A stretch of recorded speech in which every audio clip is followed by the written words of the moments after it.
నమస్తే, నేను మీ doctor Mohammed Dawood, astro numerographologist and palmist and face reader. ఇప్పుడు ఒక పెక్యులర్ 36 ఇయర్స్ తర్వాత, 36 సంవత్సరాల తర్వాత కేతువు కుజుడు సింహరాశిలో కలుస్తున్నారు. అదేంటండి? ఎవరు జనగా జ్యోతిష్యులు ఏమంటారంటే, కుజుడు కేతు ఎవ్రీ 18 ఇయర్స్కి సింహరాశిలోకి వస్తాడు కదా. మరి కుజుడు ఒక సంవత్సరంలో మొత్తం రాశులన్నీ కవర్ చేస్తాడు కదా. అందువల్ల 18 ఇయర్స్ బ్యాక్ కూడా కలిసి ఉండాలి కదా అని ఎవరికైనా మామూలుగా న్యాచురల్గా ఐడియా రావచ్చు. కానీ మనకి 2006 నుంచి 2008 వరకు కేతువు సింహరాశిలో ఉన్నాడు. కానీ అప్పుడు ఒక 7 మంత్స్ కుజుడు మిథున రాశిలో స్తంభన జరగటం వలన ఆయన కిందకి రాలేదు. అందువల్ల కేతు ఇక్కడే ఉన్నాడు. మిథున రాశిలో కుజుడు ఉండి తర్వాత 7 మంత్స్ తర్వాత కిందకి వచ్చాడు. ఆ తర్వాత కిందకి ఆయన కుజుడి కిందకి వచ్చేటప్పటికి కేతు మళ్ళీ కర్కాటక రాశిలోకి వచ్చేసాడు. అందువల్ల ఒక 18 ఇయర్స్ బ్యాక్ కేతువు కుజుడు కర్కాటక రాశిలో కలిశారు. అప్పుడు ఈ రెండు 5D ప్లానెట్స్, కేతు అనేది 5D ప్లానెట్, కుజుడు కూడా 5D ప్లానెట్స్. ఈ రెండు కూడా ఈ రాశులు కూడా ఇది 5D తత్వ రాశి. అంటే రాశులు నేను చాలాసార్లు చెప్పాను మీకు, అగ్నితత్వ రాశులు, భూతత్వ రాశులు, వాయుతత్వ రాశులు, జలతత్వ రాశులు. మళ్ళీ ఇది అగ్నితత్వ రాశి. అగ్నితత్వ రాశిలో అగ్నితత్వానికి సంబంధించిన 2 ప్లానెట్స్ కలిసి ఉండటం అనేది మంచిది కాదు. ఇది 36 సంవత్సరాల తర్వాత కలుస్తుంది. అంతకుముందు మనకి 1988 to 89లో జూలై 24 నుంచి సెప్టెంబర్ 9 వరకు ఉండే. అప్పుడు చాలా ప్రాబ్లమ్స్ జరిగినాయి. అప్పుడు ప్రాబ్లమ్స్కి ఇప్పుడు కాలమాన పరిస్థితుల్లో ఇప్పుడు సిచ్యువేషన్కి చాలా తేడా ఉంది. ఇప్పుడు ప్రపంచం అంతా ఎక్కడ చూసినా కూడా యుద్ధ వాతావరణం ఉంది. Ukraine and Russia, Israel and Palestine, అలా చాలా కంట్రీస్లో రివల్యూషన్ కూడా వస్తుంది. అలా ఈ 5D ప్లానెట్స్లో వస్తే జనరల్గా ప్రజలు నాయకుల మీద తిరగబడే అవకాశాలు ఎక్కువ ఉంటాయి. టెర్రరిజం పెరిగే అవకాశాలు ఉంది.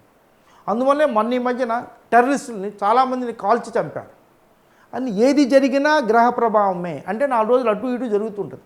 మొన్న పహల్గామ్లో జరిగినప్పుడు మన ఇండియన్స్ వెళ్ళి పాకిస్తాన్లో ఉన్న చాలామంది టెర్రరిస్టులని చంపేశారు బికాజ్ ఆఫ్ దిస్ గ్రహ ప్రభావం. ఇప్పుడు కూడా చాలామంది ఈ మధ్యన ఇండియాలో నక్సలైట్ని చాలామంది, ఒక 20 మందిని చంపించారు. నక్సలైట్ ఆల్సో టెర్రరిజం లాగానే వాళ్ళని కూడా చేశారు. ఇవన్నీ కూడా గ్రహ ప్రభావం. అంతకుముందు జరగలేదు. చూడండి, ఇప్పుడు ఒక 15 రోజులు అంటే ఎవ్రీ గ్రహం ప్లానెట్ అటు ఇటు వచ్చే కేతువు సింహరాశిలోకి వచ్చిన తర్వాతే పహల్గామ్ది ప్లస్ ఈ టెర్రరిజం జరగటము ప్లస్ నక్సలైట్లు జరగటం ఇవన్నీ జరిగినాయి.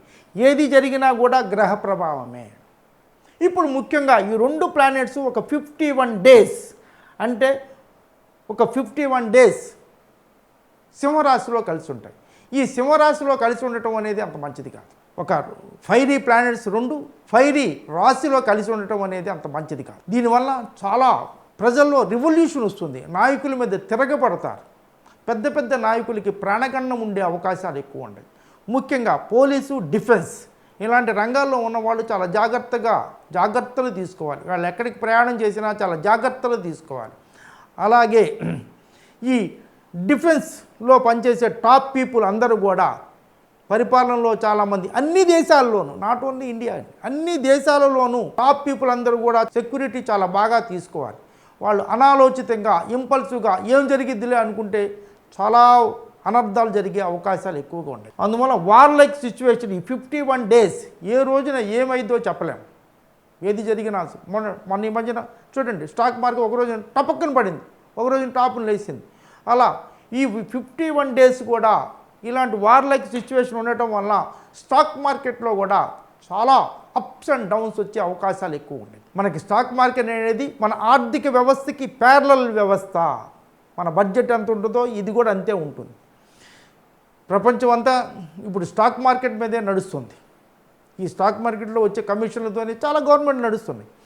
అలా ఇది GST అంటే ఎలా నడుస్తాయి అంటే దీని మీద ట్యాక్స్లు వస్తుంటాయి. ఈ ట్యాక్స్ల మీద గవర్నమెంట్కి చాలా లక్షల కోట్ల రూపాయలు వస్తున్నాయి. ప్రపంచవ్యాప్తంగా క్రిప్టో కరెన్సీ ఇవన్నీ కూడా అప్స్ అండ్ డౌన్స్ జరిగే అవకాశాలు ఎక్కువగా ఉన్నాయి. అందువల్ల చాలా జాగ్రత్తగా ఉండాలి. ముఖ్యంగా ఇది మనకి జాతకం, జ్యోతిష్యం ఎందుకు చెప్పుకుంటామంటే ఇండివిజువల్గా నాకు సింహరాశికి ఎలా ఉంటుంది, మేషరాశికి, అది కాదండి. ఇవన్నీ కూడా ఓవరాల్గా అసలు మామూలు జ్యోతిష్యం అనేది ఓవరాల్గా ప్రపంచానికి ఎలా ఉంటుందని రాజు యొక్క రాజగురువు వివరిస్తుంటాడు. అంతేగాని మనకి ఇప్పుడు మరి మైక్రో లెవెల్కి వచ్చేసి ఏ రాశికి ఎలా ఉంది, ఏ నక్షత్రానికి ఎలా ఉంది, ఇలా వచ్చేసి మరీ ఇదైపోయింది. కానీ ఇలా కాదు, ఓవరాల్గా ప్లానెటరీ పొజిషన్ కొంచెం ఇబ్బందిగా ఉంది కాబట్టి చాలా జాగ్రత్తగా ఉండాలి. అంటే మామూలుగా అయితే దేశ నాయకులు, డిఫెన్స్ పీపుల్, పోలీస్ పీపుల్ చాలా ఇదిగా ఉంటాయి. అణుబాంబులు జరిగే అవకాశాలు, న్యూక్లియర్ వెపన్స్ జరిగే అవకాశాలు, టెర్రరిజం ఎక్కువగా ఉండేది, నక్సలిజం ఎక్కువగా ఉంటుంది. కాబట్టి కొంచెం జాగ్రత్తగా ఉండాలి. ముఖ్యంగా అన్ని చోట్ల ఫైర్ యాక్సిడెంట్లు జరిగే అవకాశాలు కూడా ఉన్నాయి. అందువల్ల అగ్నిమాపక దళం చాలా యాక్టివ్గా ఉండాలి, దాన్ని స్ట్రెంథన్ చేయటం వల్ల చాలా బాగా ఉంటుంది. అన్నిటికన్నా మనం జనరల్గా చాలామంది 100కి 10%, 15%, 20% ఇప్పుడు స్టాక్ మార్కెట్లో ఉన్నారు. స్టాక్ మార్కెట్ దీనికి అడ్వైజ్ ఏంటంటే ఒక 51 డేస్ మీరు స్టాక్ మార్కెట్లో చాలా జాగ్రత్తగా ఆచితూచి మీ అమౌంట్లు చూసుకోండి. సడన్గా మార్కెట్ పడిపోయే అవకాశాలు ఉన్నాయి. అందువల్ల జాగ్రత్తగా మీరు స్టాక్ మార్కెట్ ఇది మీ కష్టపడ్డ డబ్బులు, అందువల్ల చాలా జాగ్రత్తగా ఉండాలి. జ్యోతిష్యం తెలుసుకోవటం ముందు జరిగిపోయే విషయాలు. సపోజ్ మనకు కరోనా వస్తుందంటే మనం వ్యాక్సిన్ వేసుకున్నాం, వ్యాక్సిన్ తర్వాత బూస్టర్ కూడా వేసుకున్నాం, ఎందుకు మనకు రాకుండా ఉంటాను. అందువల్ల అలాగే అది ముందు జాగ్రత్త. ఇదివరకు పోలియో వాళ్ళు ఎక్కడ చూసినా కనిపించేవాళ్ళు ఆ చిన్నతనంలో. ఇప్పుడు పోలియో వాళ్ళు ఎవరు లేరు, ఎందుకు? పోలియో డ్రాప్స్ వచ్చినాయి కాబట్టి. అలాగే ఇది కూడా జ్యోతిష్యం కూడా తెలుసుకోగలిగితే చాలా డెసిషన్స్ జాగ్రత్తగా తీసుకోగలిగితే అందరూ చాలా సేవ్ అవుతారు. ఏదో దేవుడు నాకు ఇచ్చిన నాలెడ్జ్ ప్రకారంగా, నేను చేసిన రీసెర్చ్ ప్రకారంగా ఇది నేను చెప్తున్నాను. దిస్ ఈజ్ ఈ 51 డేస్ క్రూషియల్ పీరియడ్. జాగ్రత్తగా స్టాక్ మార్కెట్లో చాలా జాగ్రత్తగా ఉండండి. తర్వాత మీ ఇన్స్ట్రుమెంట్స్, కంప్యూటర్స్, ల్యాప్టాప్స్, గడ్జెట్స్, ఇవన్నీ సెల్ ఫోన్లు, ఇవన్నిటితో కూడా చాలా జాగ్రత్తగా ఉండండి. ఇంట్లో కూడా ఎలక్ట్రికల్ పరికరాలతో కూడా చాలా జాగ్రత్తగా ఉండి జాగ్రత్తగా డెసిషన్ తీసుకుంటే, జాగ్రత్తగా ఉపయోగించుకుంటే చాలా బాగుంటుంది. ఈ ప్రోగ్రాం నచ్చితే లైక్ చేయండి. ఇప్పుడు దాకా సబ్స్క్రైబ్ చేయని వాళ్ళు సబ్స్క్రైబ్ చేసుకోండి. అందరూ ఆనందంగా, ఆరోగ్యంగా, సంతోషంగా, ఐశ్వర్యవంతంగా ఉండాలని మనస్ఫూర్తిగా దేవుని కోరుకున్నాను. God bless.